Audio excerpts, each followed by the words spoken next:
let's move on to news off track. And there was quite a lot of it, I thought, at Miami. Obviously, all the hoopla, but in particular, Lewis Hamilton and the topic of piercings and jewellery and so on. This is Lewis in the press conference on Thursday, reacting, maybe not reacting, he's certainly wearing lots of jewellery, as we can see. Every single piece of jewellery he owns and 3 watches, I think it was a reaction to the FIA saying no jewellery will be worn by drivers.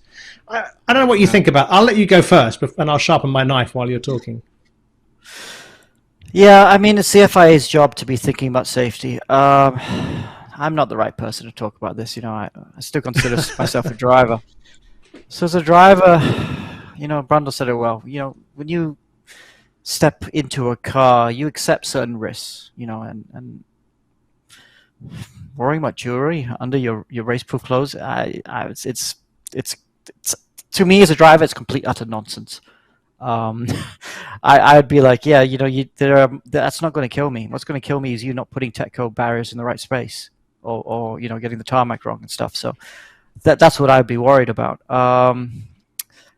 And even the fireproof clothing we wear, it only lasts for 20 seconds in a blaze. It's not properly fireproof. Why don't you spend some more time on making sure the clothing is properly fireproof? I remember when I did A1 GP, there was a vendor going around with carbon fiber underwear, and that was properly fireproof. You could put the gloves on, and you could put a blowtorch to it, and you wouldn't feel the heat to it. Why is that not in the system? Maybe it's a cost issue, but yeah, as a driver, worrying about jewelry is a bit silly if you ask me.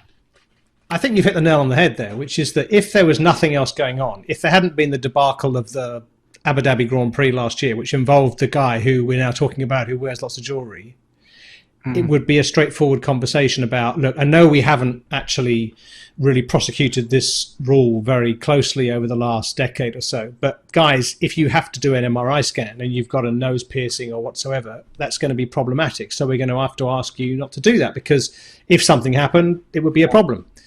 But when they haven't been doing that, and then they do start this kind of conversation, every race is another, be reminded, no, whatever it is, no jewellery in the car. And I don't think many people wear jewellery other than like Lewis with his ear piercings, no piercings, wedding ring. You have piercings all over. Well, yes. You have piercings all over your body, mate.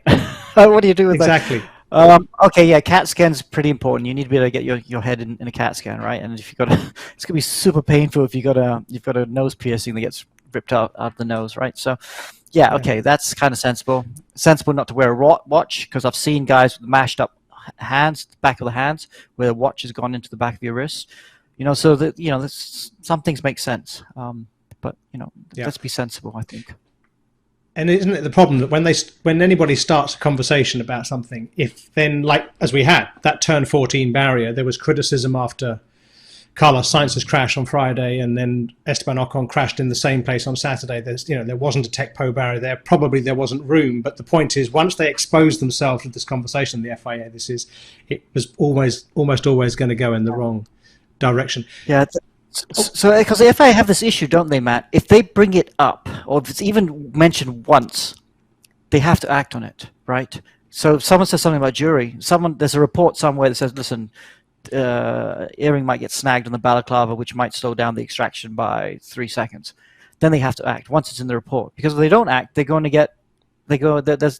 liable, right? If someone gets hurt and stuff. So it's almost like they can't act once it's brought up. But you bring up the tecpro barrier is a great thing. We had 2 accidents there, and in the race I still saw that there was no tecpro barrier there. So I was a bit surprised by that.